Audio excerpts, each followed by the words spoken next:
WNST, Tassel, Baltimore, and Baltimore Positive. We are positively no longer in the studio. We're in one of my favorite places, one of my favorite restaurants. We're at the corner of Eggs, Meller, the Armory, and Frederick Row. We're in the 21228. We're back in Catonsville. It's all brought to you by our friends at the Maryland Lottery. We are giving away some scratch-offs. Maybe Lou's going to get lucky. Maybe Howard's going to get lucky. They're lucky, though, because we're at the Beaumont here in Catonsville. We got burgers coming. We got crab cakes coming. It's a Maryland Crab Cake Tour, all presented by our friends, of course, at the Maryland Restaurant Association, Restaurant Association of Maryland, I should say, as well as Goodwill and Window Nation. I have all these fun props to carry around. I want to put the Window Nation hat on next segment. My hair looks pretty good today. This thing has turned into something strange, the Crab Cake Tour, because I wanted to do it on Fridays, and Evan's like, we got to do it on Thursday over at the Beaumont. I said, no problem. And I'm wearing my State Fair shirt because State Fair is right over there and El Guapo's right down there. And I put the thing together, and nobody could do the show today. You were like on the corner. The only one that stood up was Lou Weinkam. So he's next door, by the way, and he brought shrimp for my cat from Franco's and all sorts of goodies in the bag. But I called a bunch of friends, and now all of a sudden everybody's texting me back, and they're like, I'm on my way over. I'm on my way over. I'm on my way over. And I said to my wife when I began the Maryland Crab Cake Tour, I was going to have friends who don't even know each other gather. Leonard Raskin last week at Cooper's North wound up meeting another friend to do business, money business. Howard, you come in. Tell everybody, Howard, I've known you from our childhood. This is my original. Did you ever go to Skipjack's game, Lou? Oh, absolutely. Loved it. Go ahead, Howard. I was sitting at a Skipjack game with my father, and this guy sat down next to us and started talking, didn't stop. With a notebook. With a notebook. With a notebook. And he did not stop talking, and that guy was Nestor.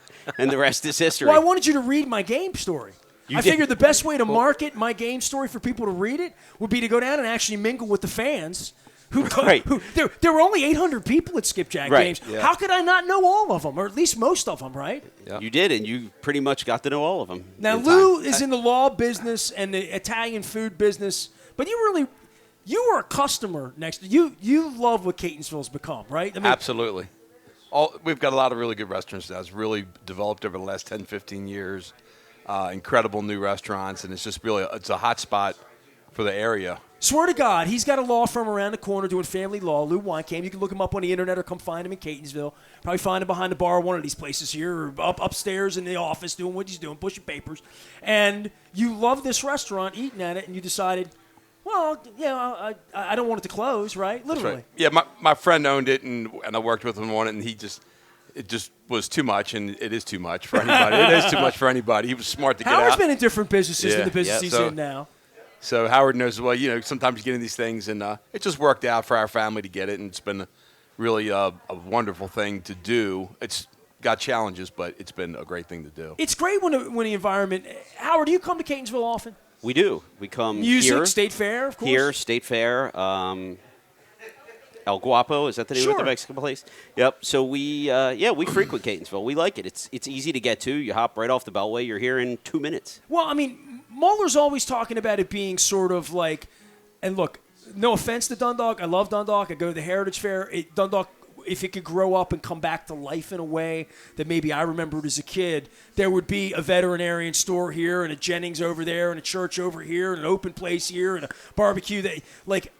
This has become something that you've always been here. You're wearing your Catonsville lacrosse. It's off season. I know. Still wearing it. Still wearing it. Still wearing it, baby. But for you to say you're invested in it, you're a part of this. When I do this neighborhood tour and I do a crab cake tour, the Beaumont's a great example of a neighbor to you now. You share the same walls, right? You know each other through State Fair. We've had crab cakes together, you, me, Evan, and all that stuff. But then you see Evan says, well, I'm going to open a little steakhouse on the corner. It's going to be small. It's going to be boutique. Right. We're going to have whiskey. It's going to have a beautiful bar and all that. You remember walking through this was boarded up not too long ago, right? Literally. It's been a number of things. When I grew up, it was called Pinocchio's, and it was a nice sandwich shop.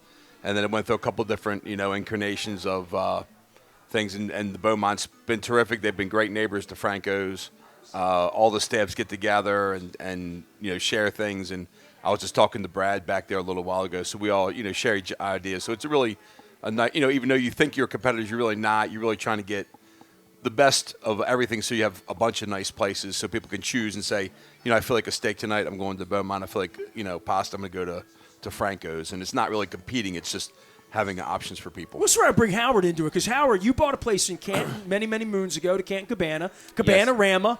What was the name of the place when you first got it? It was. You don't even remember now. It's terrible. You try to forget bad memories, right? It was. How long were you in wanna the bar say- business? 5 years? 2 years. I 2 got right years. out. 2 years. It was almost 2 years to the day. Yeah. It was too much work, crazy hours, as Lou knows, and But the reason Canton worked, the reason you could even invest 2 blocks off the square, was the square did really well. And I Square talk did about Nacho Mamas, and I Right. know the Looney's guys just sold Right. sort of famously. I remember going into that neighborhood in the early 80s when it was challenged. It was a rough area, Yes. and then it became the area. And part of the reason it became the area is there was Amici's next to Nacho Mama's, next to Looney's. Right. Like, all of that existed. The coffee shop comes in. Clatta was there. And they did compete, no doubt about it, on menu. Competition's good. You're trying to make the best pizza over there. He's trying to make the best steaks here, chicken fried lobster here, up the street. And it was hard getting parking at lunchtime on a Thursday here, right? There were many nights where we would talk to the people. We'd say, we've never seen you in here before, and how did you find us?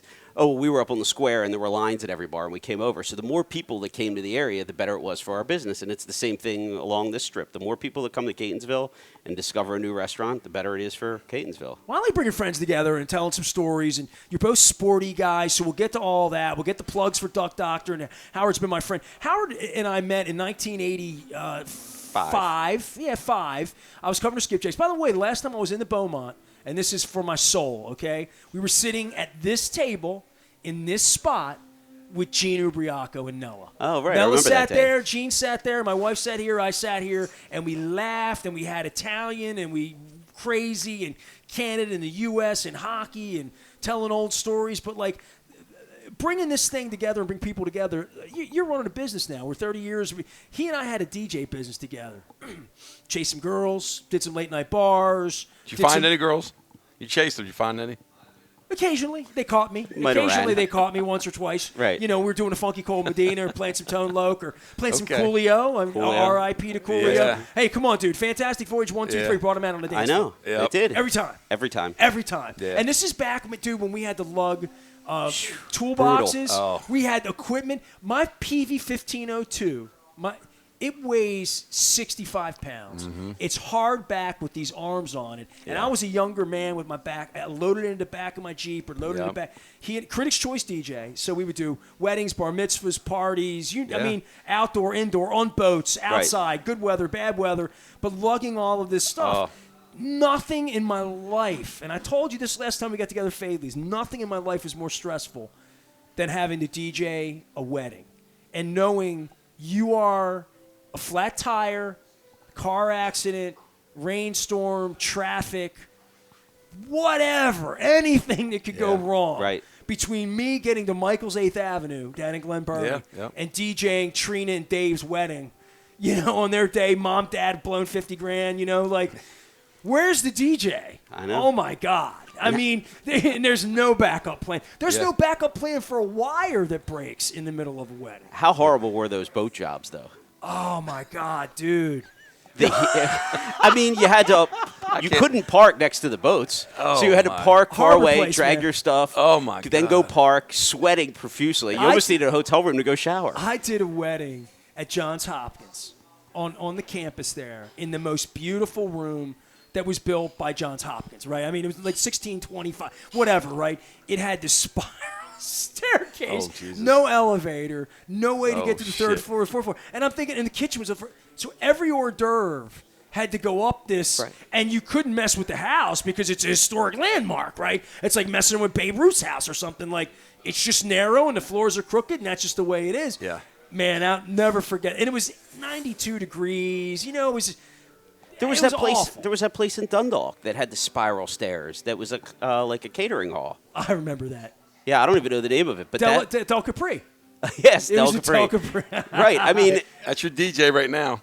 That's as much as you guys. As much as you right. guys. Exactly. That's all it. you need. It's all Right. in there. It's all in there. It's crazy. All in there. It's unbelievable. Isn't that crazy? Right? Yeah, yeah. and if somebody would have told us that, we'd have been like, yeah, whatever. Yeah, right.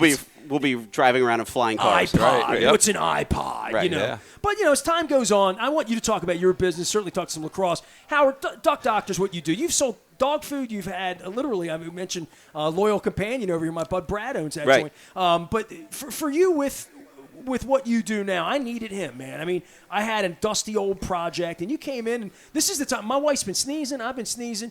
You clean the air, and I think when we're talking about air, talk to this Martin Knott, my buddy, about clean air in buildings and how buildings are not really built for clean air. That building over Johns Hopkins, built in the 1700s, probably needs its ducts cleaned. Absolutely. I mean, as a society, we've become more conscious about clean air and the air we breathe since sort of the pandemic began. But duct cleaning's been around for years. People just ignored it. It was not a priority for them to spend money on. But if you have allergies, you have pets, you have construction, I mean, which kind of checks the box for most people. Or if you have somebody in the house that's susceptible to any of that. Correct. Right. Any sort of respiratory illness, it makes a difference. And it's become a big thing in businesses. We do a lot. It's quality of work. If you sit in a workspace, any space, if you're hot, you're cold, you can't breathe, you're sneezing. Correct. You're not getting. It's productivity. And somebody sits at their desk and they look up and they see, maybe a black spot near the vent in the ceiling, or they call Mold. us. That's mold. That's mold. We can't use that word. Oh, you can't? We have to say microbial growth because we don't actually test it to be sure it's mold, and we don't want to get sued. Oh, it's just microbial. Oh, okay. Microbial growth. All right. We'll go with that. That doesn't sound as appetizing as the crab cake that's coming out at the Beaumont. It does not. No. But so it's gone from, people's homes to the workplace to businesses. And there's a large furniture store that reached out this week about getting their ducts clean because they have a system in their business that gives them a warning. They have sensors in their ducts, actually, that give them a warning when the ducts are dirty. I had never heard of that. Well, when you came to my joint, cleaned it out, I mean, it hadn't been done in years and years and years. It was gross. I mean, you brought like a whole thing and you showed me, and I'm like, Yes. dude, thanks for coming. You know what I mean? Whatever you charge me, it's worth it. Right. Because at that point, it's like, that needed to get done. Yeah, I mean, we use a truck-mounted system, which is pretty much 8 to 10 times more powerful than the portable vacuums that people use, and it makes a difference. I need my carpets cleaned right now, and I don't – there's a part of me that wants to go and just get the $89 Right. No, and I'm like, no. We went through the docs. Howard's going to beat me up, and I'm going to get it professionally cleaned. Anybody's got ideas, let me know. Ness at BaltimorePositive.com. But I want to get it cleaned out because we're sensitive to this, and we have an animal, and my wife has had leukemia twice, right? So it's a whole different level of concern for me that I know what it looks like 155 days in a hospital with your lungs. You don't want to mess with it. Absolutely. No. And that's part of what we do is we try to make the air people breathe cleaner. Nice. Tell people how to find you because I want to talk football with you guys. All right. www.duckdoctordmv.com. All right. Or just hit me, Howard Scher. Yeah. Spell it. Baltimore at duckdoctor.com. There you go. Lou Weinkam's here. Howard Scher, my lifer buddy. But Lou's got I do have a Frank. present for you. Can I give you the present first? Can we do it during Lamar? I want to talk football. Okay, It's Duck Doctor. Okay. All right. Let's see. You open it up. Hold on. Should I shut my eyes? I feel No, like it's not that exciting. All right. Well, But it's related to duck cleaning. it feels so I like figured- Christmas, but you just had a holiday. So, we've Right. got holidays of giving. Well, look at this. He wants me to drink out of the Duck Doc. See, this is shameless free plugging. It's almost like you understand marketing. We've been friends for 35 years. Right. How is that possible? We've been friends longer than that. We've been friends 37 years. That's That is crazy, dude. Right. Well, Howard does Talk about ducks feeling now old. and used to run bars, and we went to Cancun. I always threaten to tell him. He knows. I'm going to tell the Cancun story in a minute. Lou, tell everybody what you do, because what you do is important. And I said Here's a to present for you. Howard, and I knew serendipity. We had Billy Yerman's here. Look at you, fresh back from the Canadian North with Geddy Lee and Alex Lifeson. He said to me, I said, my pal Lou Weinkamp's coming by. He's like, oh, what's he do? I said, well, he's a lawyer. And they're thinking, oh, lawyer. And he's like, no, that's family law. It's family law. He's like, does he do wills? And I'm like, yeah. He's like, somebody screwed up my will and I didn't get to the finish line. And I'm like, same thing happened to me, and that's how I found Lou. So I want you to give a little love here because you already brought my cat some shrimp, and my cat's going to be very happy about that. You But can eat the shrimp too. That's not all you do, though. Let me have that duck there. Oh, you got duck I'm there? gonna help Howard. I'm gonna help Howard out here while I Friends well, making well, friends. yeah, I brought you a tape measure, Lou. so there you Oh, go. okay. All right. Good. I'm gonna help Howard out with a little plug this for here. my- Yeah, carpet. thanks, Lou. I appreciate that. I'm Good covered man. up. I'll put it right below my CVO lacrosse so you can see everything right No, there. come on, man. You No, help people all Howard's the a time. nice guy. I mean, But I did have to ask a question. You said in 1985 you met him and he wouldn't shut up, but I think it's still going on. Right, I was going to say, what has changed, right? Okay. I was going to ask you about that. When you get your own radio station, you get to talk on it. It's fine. I got you. So I'm going to keep us right here. Doctor right here. Okay. We got Excellent. it. We gotta And have it. so I do wills and estates, and that's what I've really put my focus in on doing that. And biggest thing is client service and making sure that we get stuff done timely, explain things, take our time, we don't rush through it, and do the little things that make a difference for everybody. But a lot of things what you reminded was duct cleaning is people always say I got to have a will, but that's the last thing, or not the last thing, but it's pushed back. Right. Things happen. I got to get this done.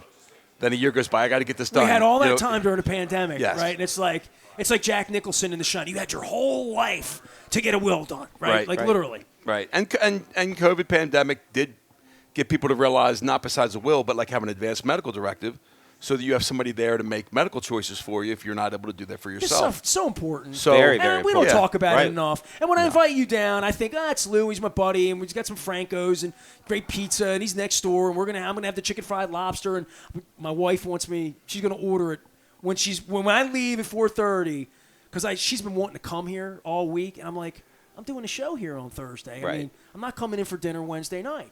And she's like, well, you're bringing me home. So I have all that going on. But I knew I'd see you, and I'm like, this is something, it's almost a little like morbid. We don't talk about it, but Right. people don't, you don't want to come see you the way I did. And I tell people that all the time. Right. My mother died, fiasco, state, money, the people at the nursing home that sort of lied to me, quite frankly, about things. And I brought it to his desk, and this was all to get my son onto, a deed, which he did, by the way. Okay, Thanks good, to you. good, You helped him good, out immensely. good. That's why I love you. Yeah, and part of the thing you said it earlier when you said, hey, coming down, a bunch of people passed or couldn't make it, and I always do try to support and be there. So coming down for you is something I do for my clients as well, to make sure that I'm there, can make it, can do things, and that's a big. I don't want you thinking you were last resort. Well, that's okay. I'm used to that. No, I'm it used wasn't to like that. I'm used No, to that. But today's going to be really interesting because, I did call a bunch of people, and I called all of you early on as well, and I didn't know Billy was back down, and I'm like, it'll just work out. It'll just be a great crab cake. It's just going to happen. Yeah. And so for you guys, I haven't talked to you in a long time. I think last time we were together, me, you, my son, daughter-in-law, we were out here under the hood at Franco's. I had you on at Fadley's literally the day that Jalen Ferguson died. Correct. Remember? Yes. And the day that Goose died. Goose died. They After both the died. show, Yeah, right? yep. When we did the show, Goose was very much, we thought, alive. And, Correct. And then the rumor started a little later. It was a morning show down at Fadley's. Right. We had a crab cake. So whenever day that was, in April or May, Yeah. it was a lot. Well, the event was in April, and Goose was alive with the 30-30. So it's Right. early May. Preakness time, I would say, right? So I haven't seen you, talk to you guys. It's football season. I don't want to talk about the Bills because by the time people hear this, there'll be an outcome, right? I mean, so it is, and we can talk in the present tense, but man, the NFL, even through the plague and all of this, and even through my own personal circumstance, which I hope you guys read about my personal circumstance, but there's just something about the league that Thursday Night Football tonight's a better night than Tuesday or Wednesday. Correct. Correct. Yep.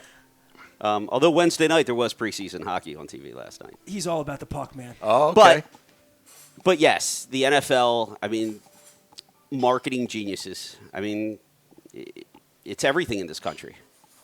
It's really incredible and how much fun it can be. My wife loves it. I love it. We sit there. We don't gamble on it. I don't play fantasy. Right. I'm not even a real reporter anymore.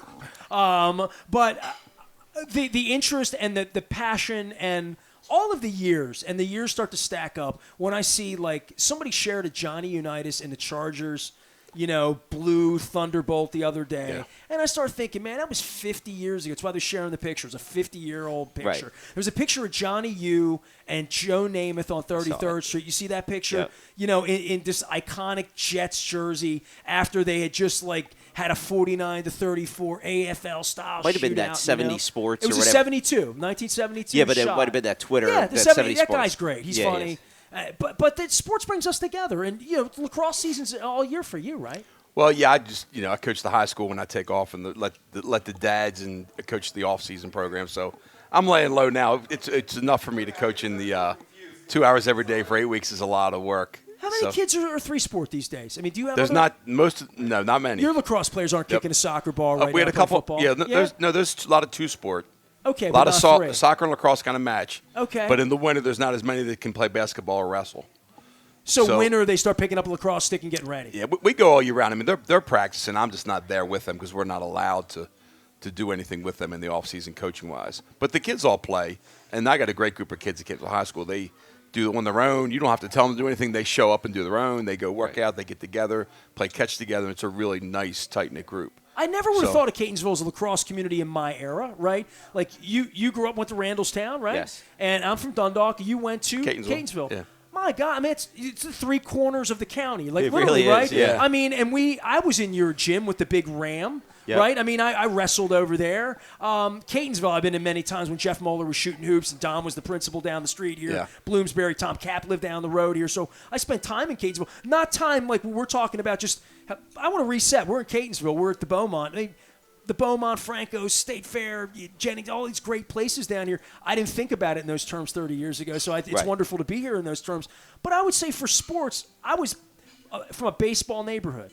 We couldn't kick a soccer ball in my neighborhood. That was Highlandtown. You had to go to Patterson Park to do that. Yeah. Lacrosse, I always tell stories. One kid that had a lacrosse ball in Berkshire, and he'd throw it against the wall. I was kind of the kid beating a tennis ball against the wall. We didn't play tennis in the neighborhood. I did, and Chuck Kilgore and three kids, we'd go and beat the tennis ball. Hockey in my neighborhood was big.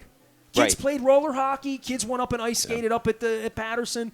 But lacrosse was something that didn't come to me in the way that soccer didn't come to me as a kid, because I was a baseball neighborhood. We were baseball, football, basketball.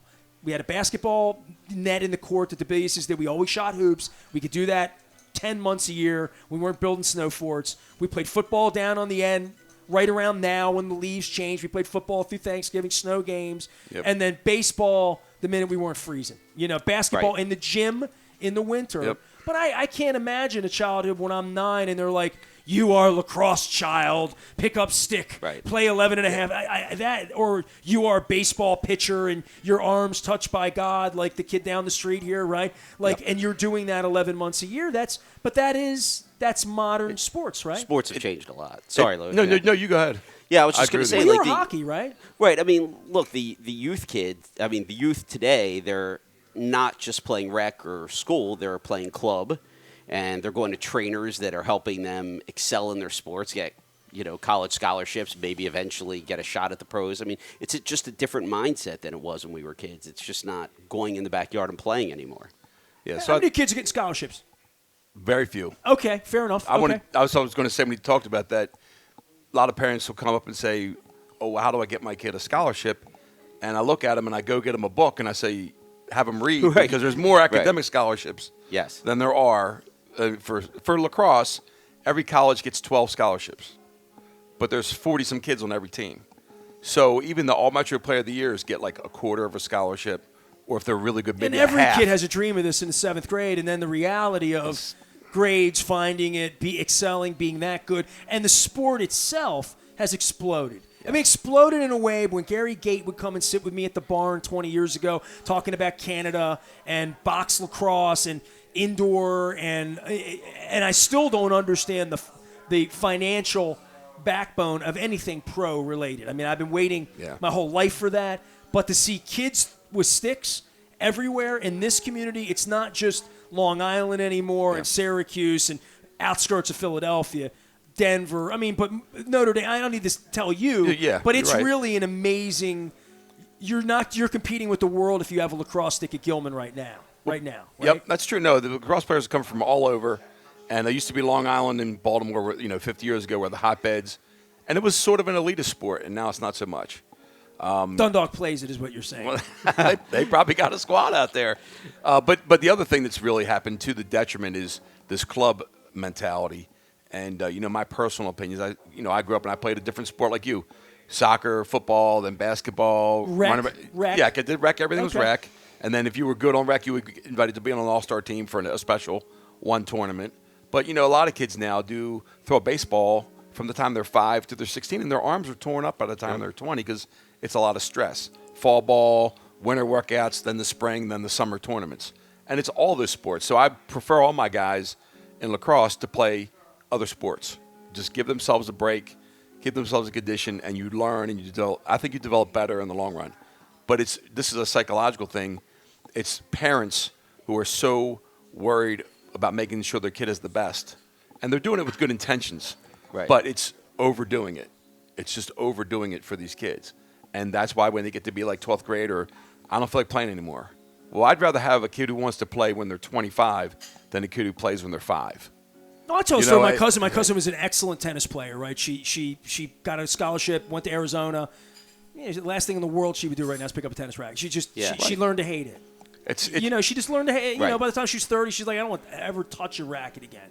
Yep. Got her education and did all that Pac-10, but you can get burned out on that. Yeah, and Lou mentions the arms of these kids, and it was either Palmer or Ben McDonald the other night made a comment and said, it's almost unusual to find a big league pitcher now that hasn't had Tommy John surgery. Mm-hmm. That's incredible. When you think about that, right? Well, I'm not of course, anywhere close to smart or medical, but when you go and you got these guys who are lifting weights and working from the time they're 5, 16, they're building muscle, but their tendons aren't getting any better. So when you put an extra 10 or 15 pounds on a thigh or a knee, and they make a cut in football, you're putting it's so much also pressure. like putting, with the steroids, once you got older, it's doing that to your body with a drug later on, your forehead, like all of the things that the Ken Caminiti, like all those guys, Lalo Alzado. It's always tendon issues, always so you can't make a tendon stronger. I mean, I don't know. Maybe you can. I don't know how you can do that, but you can get your muscles bigger. But that's putting so much more pressure on the tendons, and that's where I think they're just putting so much force, throwing, or guys tearing their knees up all the time. Right. It's just too much. I want to reset. Lou Weinkamp's here. Howard Scher's here. He's with Duck Doctors. Lou runs Duck a Doctor. little. There we go. He's got it going on, man. Howard's my lifer friend. We're at the Beaumont. We have ordered crab cakes. I highly recommend. Susan was here getting a burger on the way in. I don't know what Billy's getting up at the bar. What'd you get up there? Crab cake. All right, see, Nick's put the crab cake up at the bar. Like, I'm gonna take a break and come up there and just hang out, man. We're gonna moo. We're gonna eat. We're at the Beaumont. It's all brought to you by the Maryland Lottery. We're letting ourselves play with some Raven scratch-offs. Make sure you get in on this early if you want to go on the Jacksonville trip. You have till October 15th, I believe. John Martin was on this week talking about that. Our friends at the Restaurant Association of Maryland. I just want to recap. Restaurant Week was last week. I think Brad's gonna come on a little later on. We'll get some real restaurant folks on here as well as you. Did you do Restaurant Week last week? We did not. You did not. I'm You not need to do sure. it next year. I'm going to make you do it. We're in for next year. Well, hundreds of places have done it. It's a place to show off. Last week, people got a deal. Come out, eat at a new place, and do some new things. Our friends at Window Nation have hooked us up, 866-90Nation, and Goodwill. Lisa was on last week. It's Halloween season. By the way, Halloween, me and my family, you ready? Me, Barry, Aubrey, and Jen, we're going as 4 David Bowies. We're going to do Pretty a funny. Ziggy and a Lad. Nice. Right. So we're going to, That's cool. Before David Bowie's walk into a bar, right? Perfect, right? And you'll be wearing your belt buckle. Well, we're going to Goodwill to shop for all that because I got to get myself a red leotard if I'm going to be Lad Insane. Lad Insane, maybe for me. Window Nation as well with the new windows. One thing I'll say about the new windows, they go up and down so easy. They're so perfect. They're not 100 years old like our other ones, but more than that, they're keeping the bugs out. And I just want to say thank you to Window Nation. The new screens, the whole deal. It's been great. It's been, and now the bugs are going away, and I can open the whole thing, and the window's blowing in. It's fantastic. All right, baseball. How many games this year for you, Lou? I went to about 5. Howard, don't lie to me. 2. Okay. I would have gone more, but life gets in the way. I got offered tickets last Friday night. Great, incredible box seats, the whole deal. I was at Cooper's North. A friend came up, said, here's 6 box seats, parking. And I had to leave at 5:15 in Mays Chapel, go home. I hit my wife. It was a beautiful night. I mean, that was the night that was the 2-hitter. It was like Kramer. It was a great game. And we couldn't pull the trigger. And if we were downtown, we would have walked up for 5 innings, right? But we didn't. I didn't want to be mean, but I was doing trifecta the whole day Saturday. I'm 53. I knew trifecta was going to roll me out. I knew the weather was going to be great at trifecta, and it was going to be a social day where I'm answering questions about my media pass all day long from everyone. I just didn't do it. So I didn't. No offense, I didn't go. Luke went to 58 games or whatever. I didn't go. I'm thinking about buying a small season ticket package next year. I mean, they're an exciting team, and it's a commitment to go if you live in the suburbs, to go downtown, park, go into the stadium, sit for the game, spend money, whatever, and then get home. Even if it's a 7 o'clock game and it's a normal, we'll say 3-hour game, you're still getting home at 11 o'clock and then work the next day. But I'm thinking I'm buying in next year. Well, you're watching him 6 nights a week on TV? if you ask Julie, it's 7 nights a Okay, week. fair enough. And Lou, same I'll for listen, you? I'll listen to the radio and catch them. But the thing this year, I enjoyed going to the games because they really were exciting, and I thought they had a camaraderie. And you notice they always come up and hug each other, and they're always supporting each other. And they have the chain. We have a chain at Catonsville. It's a big C. I hand that out to my players. So we've had that for 5 years. Do you call it the Comet? Call it the Big C. The Big C. Okay. Big C. Big C. Okay. So I get the Big C, and that now my kids know that now the Orioles are doing it, so maybe they'll think it's cool. Right, they'll think it's cool. Yeah, so anyway, I've been doing that since 2016. But it really, the atmosphere reminds me of back, you guys remember, the 70s and the Orioles, particularly 79, they always would come through. They'd always make the play. They played smart baseball. They're never out of a game. Overachieving. They're Little engine that overachieving. could. Right. They do all the small things right, and it makes a difference. You rarely see them miss the cutoff guy or go to the wrong base or run it. They don't run themselves out of innings. Well, I like for So it's Brandon good. Hyde after all this suffering and Yeah. watching these press conferences, he could probably begin any press conference by saying, "You guys know I don't have good enough players, right? Let's just start Right. with that. Right. You do know they're the Yankees and we're the Orioles, and you see what we're doing here. I'm batting Chris Davis, Right. to make ownership happy. By the way, that's a whole other. Anything you want to say as a lawyer about that? Well, there was a big in the paper I just read. They set the trial date for that Angelos lawsuit. Can I ask you, have you ever been party to anything where families fighting over either nothing or a piss pot full of money? I mean, whatever's a lot of money is a lot of money. Just happened 2 hours ago in my office. It's constantly. Tell a Constantly. story. It's constantly. Because I've this Angelos thing for 30 years. I don't know these people. I sat Right. down one night with Peter Angelos, and he was kind of a jerk, and he kind of got hammered. And you can go listen to it for yourself. And he made all sorts of bizarre pronouncements that later a guy who would later run for president sort of kind of made an. But billionaires do this. He's a lawyer. He's always right. The kids fighting with each other now. It's so unseemly. Right? And how it's tied to how you would feel about going to the games and what you're going to get there, which is who's running the place. I come here at the Beaumont. I know Evan, Keith, on down, Brad, Donnie. I know the people running the place, making a meal, having that cold crab cake. It's getting cold over there. We're going to bring it over here at some point. But when there's no confidence in leadership, right? And so that's a baseball thing. And then there's two kids are fighting over who gets $1.5 billion and who gets $1.4 billion. It's unbelievable. It's believable to me because I've had estates where people fight over $5,000 and Or a $5 color million, TV. or yes, and it goes back to you did me wrong when I was 9 years old, or my dad or mom favored you, or some kind of perceived slight. And it comes out in these things. Or there's one ring. Yep. Right. What are we going to do? Cut it in half? Right? Right. But I've been seeing this for 32 years, and whether it's billions or 10,000, it comes out in the States, and it's subjugated around money, but a lot of times it's not really about money. And there's grief.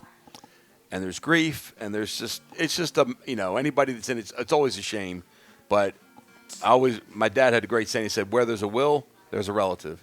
Right. So so that was good. That was good. There's two big things here. Is that, first of all, say what you want about Peter Angelos, think what you want, but this guy is still alive, and they're fighting over his money and his estate while he's doing whatever. We don't really know his medical condition. That's number one. Number two is that there's people like us that are sports fans. We're baseball fans. We love the Orioles.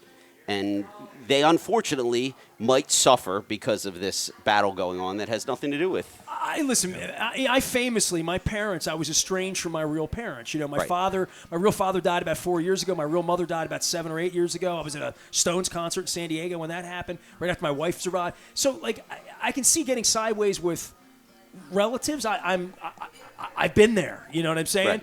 Right. But the notion that you're going to go toe-to-toe over $1 billion publicly after the whole thing's been an ish show for 30 years and you're trying to sort of clean up your family name. Say what you want about Jimmy Irsay, but even his drug, all of that, he's gone out to Indianapolis and kept his I don't say nose clean, but in a way he is, and I know Jimmy, he's literally trying to make the world a better place in his way.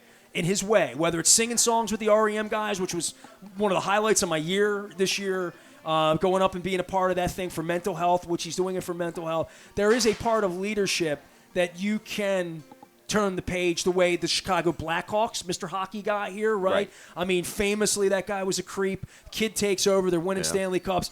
And then, of course, later on becomes even a bigger creep, looking the other way on something that, the Bisciotti Ray Rice fiasco was kind of almost small potatoes compared to what was going on out there. Yes. But there is another page, right? And for the Orioles, if that other page includes a new Mr. Big in 2024, and they give me my press pass back and treat everyone like we want your bar to have the game on. Right. We want the stadium full. We were a community partner, which gets to the heart of me sideways with the Ravens, and that's an aside. Let's talk a little Ravens here. Howard, Lou, we're at the Beaumont. Billy Yerman's going to come up a little later on. We're going to have Brad on as well. We're going to have some fun today, and we're going to have a crab cake that's not going to be cold, I promise. Ravens and Lamar. Where do you stand on contractually? And we talk about the excitement level of the game itself, but this is an unbelievable thing to see Ed Reed, Terrell Suggs, outside sources, players saying, Lamar, you should go get a real wife, a real husband, not what this is. That's kind of a weird spot for this franchise to have him dangling like this. He's the most electric player in the sport. He is the most talked about player in the sport, not just on Frederick Road. I'm talking about big picture. The next 15 weeks, I can book guests 5 deep every week doing national conversation on the contract of Lamar Jackson. We're in the middle of something kind of special here in a different way than Ray or Cal Ripken or whatever, or Johnny U or any of that, or even Joe Flacco. This is an interesting story to get our arms around because it involves all the elements of football, including, I believe, race, quarterbacks, the NBA-ification of this, lawyers. For Lamar to say, I'm going to play in Florida for tax purposes. Tampa's going to need a quarterback next year. I'm just going to keep my nose down, play, but I'm not playing for you all, so you can deal me in February or March. Right. And that's an option now that we've never heard of in Baltimore because we haven't had an NBA team and have Russell Westbrook walk out of here or LeBron James have a television show back going to Miami. Listen, I think Lamar is a very special talent. Do I think that you can guarantee him the money and not mortgage the future of the franchise? That I don't know. That's above my head. But that is something that they have to figure out soon, or they are going to have to deal him. I don't think you let him play through all the franchise tags. And I don't think he will. If he were my kid, he wouldn't be playing now. Right. I don't know about – how do you feel about that, Lou? Well, I think he's doing this to get a better deal for himself, which that's all fine. You'd have him insured if he worked for you. He would definitely be insured for sure. I mean, I would hope he is personally. I love Lamar. I think he's a tremendous competitor, a great athlete, and I've just super fan ever since his days in Louisville. And I love on the sidelines when he makes those sour faces after something bad happens because he puts it all on himself, and I love that about him. My only question for him or hard part is like if he gets X amount of dollars, let's say it's right now he's guaranteed 160, his upside would be 200 or 240, which is more money than anybody could possibly believe. But the 160 is a downside, and that's what I would worry about for him is the downside. If he got hurt and that now he can't get the 160, now he can only get 80. I just don't know what the upside, That's the only thing I think about it. I mean, I see that point of view. I mean, he's betting on himself to succeed and earn that money. And I do think that they're at a point now where you have to sign him early in the offseason or you have to deal him next offseason. I think one of the two. No matter the outcome, right. Right. And he can still get hurt in Week 10 because he runs into linebackers, although he's not doing a whole lot of that. And I think he's gotten the Roger Dorn message of he's taking really good care of that very, very valuable piece of property that he has at this point. Yeah. And the best thing he can do is throw the ball better. And I think he realizes that. And the off seasons and the work he's done, you got to tip your cap, dude. Absolutely. I sat here and watched Ray Lewis do it. I sat here and watched John Ogden fight through it, and Ed Reed and Terrell Suggs and all these. Joe Flacco try to be that guy. Dennis Pitta and Todd Heap, who could have been in the Hall of Fame if their bodies would have, remained in that shape. Or even the Bowers and McCrarys, who could have gone to the Hall of Fame had they had longevity. This is about longevity for him. When he's talking about being Jay-Z and being a billionaire and all of those things that a kid like that should dream about. He should dream of being Michael Jackson or being LeBron or being Prince or being topical because he's that talented, but he's got to stay healthy. And the only way he's going to stay healthy is not sliding into linebackers. Agreed. And I think that it's so rare what we're seeing right now. We're seeing a guy at a skill position as a pro athlete improve by leaps and bounds from year to year, and that's him throwing the ball. I mean, in a way that nobody thought he could. Correct.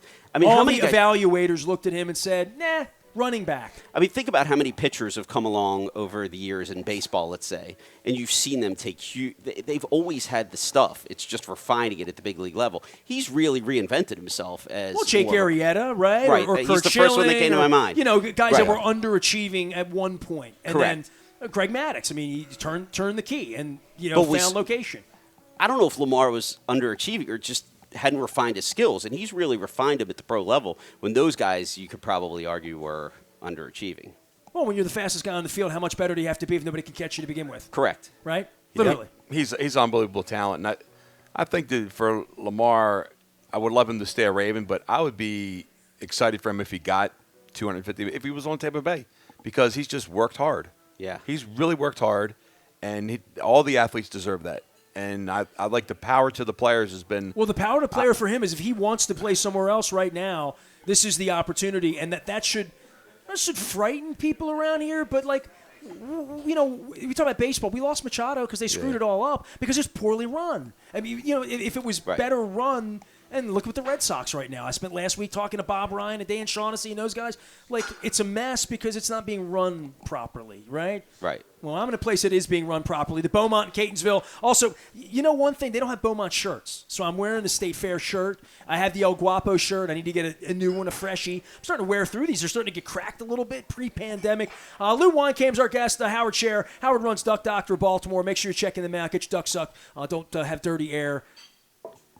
Lou is. He's going to be my new marketing manager. He's your hype He's my hype man, right? Lou's doing hype. Lou told me how to find you with and the tough talk that often people have to treat you like a priest or a rabbi or someone sacred. Yeah, our website is www.weinkam.com, and the phone number is 410-744-3256.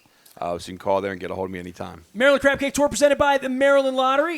Scratchy offie for you. Oh, thanks, buddy. Wow. Scratchy offie for you. Billy Yerman's over there right now eating a crab cake, waiting.